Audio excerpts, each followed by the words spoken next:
الرثاء في القرآن الكريم، قلنا أن الرثاء سنة قرآنية.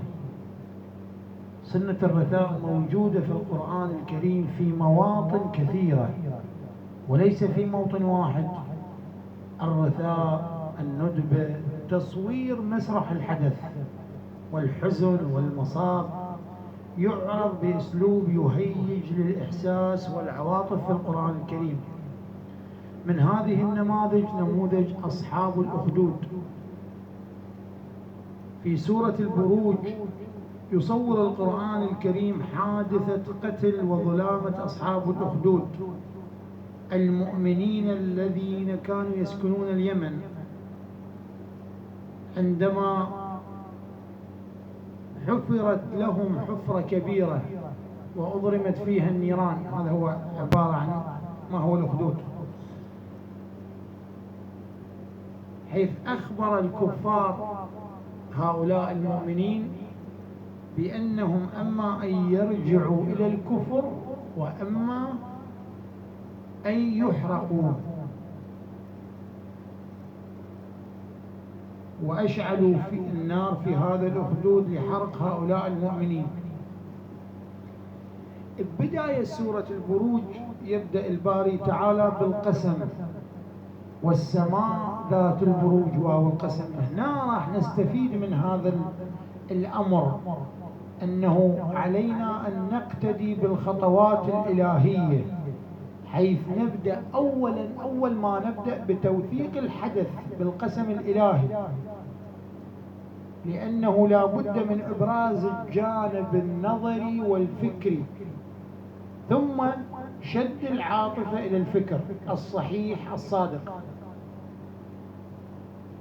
حتى لا تكون العاطفة عائمة وغير مستندة إلى أصول فكرية، بل تكون عاطفة جياشة مستندة إلى الأفكار الصائبة والعقائد الحقة. الحياد هنا يكون مرفوض. يمتى يكون الحياد مرفوض؟ حينما يكون الأمر واضح وبين، الحق حق والباطل باطل، فلا يسمح بالحياد، لأن هذه خيانة لمبادئ الحق. أما الحياد فيكون يكون حينما لا يعلم، هنالك ضبابية بين الحق والباطل ولا يعلم أي من أين، يتوقف الإنسان ويقف على الحياد. أما الحياد في موضع الصواب والخطأ يكون ليس مقبولا، بل لا بد من نصرة الحق ورفض الباطل. قلنا الرثاء في القرآن شلون صار الرثاء بسورة البروج؟ يقول: والسماء ذات البروج واليوم الموعود وشاهد ومشهود. هنا ثم يقول الله تعالى بأسلوب رثائي: قتل أصحاب الأخدود. هنا بمثابة الرثاء. شلون يصير رثاء على سيد الشهداء: فاطم لو خلت الحسين مجدلا وقد مات عطشانا بشط فراتي إذا للطمت الخد فاطم عندهم. ومثل ما نقول الراثي: قتل الحسين عطشانا مظلوما، قتل أصحاب الأخدود. هذا الرثاء هو رثاء قرآني وندبة لبعض المؤمنين اللي هم لا أنبياء لا أوصياء لا أولياء لا حجج. فكيف بسيد الشهداء؟ كيف يكون رثاء سيد الشهداء؟ ثم يأتي القرآن إلى تصوير صورة الحدث أو مسرح الحدث، فيقول: النار ذات الوقود. انظروا أيها الناس ماذا يلاقي هؤلاء. شلون المؤمنين شنو جاي يلاقون، يعني يشوفون من الظالمين لأنهم أبرياء، ويرمونهم نار مشتعلة متوهجة إذ هم عليها قعود. يصف حالة هؤلاء الكافرين: إذ هم عليها قعود وهم على ما يفعلون بالمؤمنين شهود. القرآن يثير اللهفة والحسرة في قلوب الناس على هؤلاء المؤمنين المتدينين، على أتباع الحق. هؤلاء نصروا الحق ولم يجاملوا الحق ولم يجاملوا الباطل، ولم يزولوا أو تزيل قدمهم عن الحق، ولم يخافوا ولم يرتابوا، ولم تأخذهم في الحق لومة لائم. وما شنو ذنبهم؟ شنو ذنب أصحاب الأخدود؟ القرآن يبين لنا بالرثاء: وما نقموا منهم إلا أن يؤمنوا بالله العزيز الحميد. ليش يعذبون؟ شنو ذنبهم؟ هو إيمانهم بالله. فهل جريمة الحق، جريمة اتباع الحق تعتبر جريمة يحرق عليه الإنسان، يقتل عليه الإنسان؟ العقيدة الحقة كما نحن الآن على العقيدة الحقة في العراق، شيعة العراق ضحوا وأعطوا دماءهم حينما دخل العدو وحينما تضافرت جهود الأعداء من الشرق والغرب، نواصب وكفار ويهود وغير ذلك. فوقف شيعة العراق باسم أشهد أن عليا ولي الله، ومن ثورة الحسين ومن مجلس الحسين ومن المعزين ومن الحسينيين، وقفوا في السواتر وأعادوا الأعداء وأرجعوهم وهزموهم. فيجب أن يكون هناك تحديد الموقف من الظالم. القرآن الكريم يرشدنا إلى أن نتبرأ من الظالمين، مو فقط نتعاطف مع المظلوم ونبكي على المظلوم، نتحسر على المظلوم، لا، لازم هناك أكو رفض للظلم والظالمين.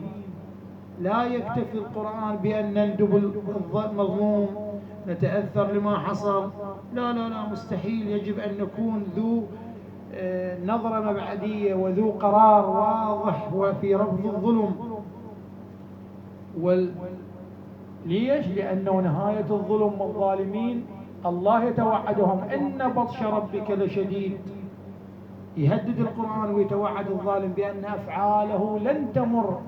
ورأينا وسمعنا وقرأنا على مر العصور الظالم مهما طالت مدته فنهايته تعيسة، نهايته إلى شر، الله ينتقم منه شر انتقام. هنا سورة البروج أو القرآن يقرأ ليلا ونهارا، يقرأ في كل يوم فيقول المعصوم: من قرأ 50 آية لم يكتب من الغافلين. إخواني جزاكم الله خير، قراءة القرآن تتناسب مع الحسينيين، فيجب علينا أن لا نترك القرآن وأن نذكر القرآن وأن لا نكون من الغافلين. شنو معنى تكون من الغافلين؟ تكون من الغافلين أي أن إمام الزمان الحجة ابن الحسن صلوات الله وسلامه عليه لا ينظر إليك، ومن لا ينظر إليه إمام زمان في هذا اليوم أو في هذه الأيام أو في شهر أو في سنة، ما هو حاله؟ هو حال الخسران. فمن قرأ 50 آية لم يكتب من الغافلين. خلي شوية نركز على القرآن وقراءة القرآن. يقول هنا لما القرآن يقرأ بالليل، يقرأ بالنهار، يقرأ بشهر رمضان، بليالي الجمعة، بيومية يقرأ، هذا شو تصير؟ تذكر سورة البروج تنقرأ ليلا ونهار، هاي تصير ندبة. ولذلك نرى أن الإمام صاحب العصر والزمان صلوات الله عليه يقول: لأندبنك صباحا ومساء، يعني مو جزافا، هذا تعبير قرآني. هذا نوع الأول أو نموذج أول من شنو؟ من الرثاء في القرآن. النموذج الثاني، نماذج كثيرة، النموذج الثاني قصة يوسف ويعقوب عليهما السلام. هنا القرآن أيضا يستخدم أسلوب الرثاء والندبة وأظهار الحسرة والتأسف. يقول بآخر سورة يوسف: لقد كان في قصصهم عبرة لأولي الألباب ما كان حديثا يفترى ولكن تصديق الذي بين يديه وتفصيل كل شيء وهدى ورحمة لقوم يؤمنون. توثيق المصدر سورة البروج كان قسم، وهنا لا، ما كان حديثا يفترى ولكن تصديق الذي بين يديك. أيضا هذا هم من ضمن التوثيق اللي تكلمنا عنه. يشير القرآن الكريم إلى نقطة مهمة، وهي أن إذا سمعتم قصة يعقوب، لعله بعض الأشخاص يقولون: يعقوب وين؟ إحنا وين؟ يوسف وين؟ موسى وين؟ كل واحد في زمنه. أمير المؤمنين كان، والسقيفة كانت، الزهراء كان، هاي أمور عدت وراحت، الحسين ويزيد. فعلينا أن نعيش. لا أخواني، هذه ذكرى لنا، هذه عبرة.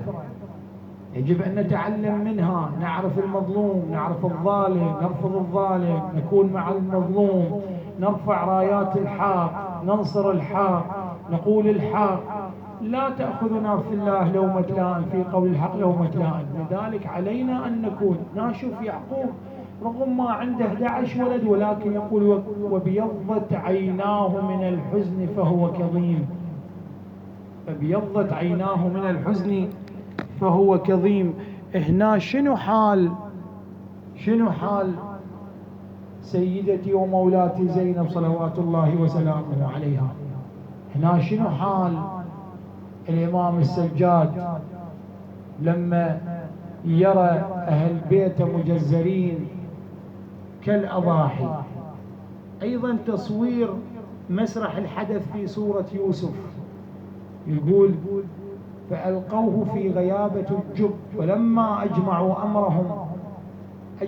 أمرهم. شوف شلون الصورة، شلون التمثيل يمثل قساوة بالحدث. أجمعوا أمرهم أنه يتخلصوا من هذا الصغير. هاي مثل الرثام نقول في واقعة كربلاء،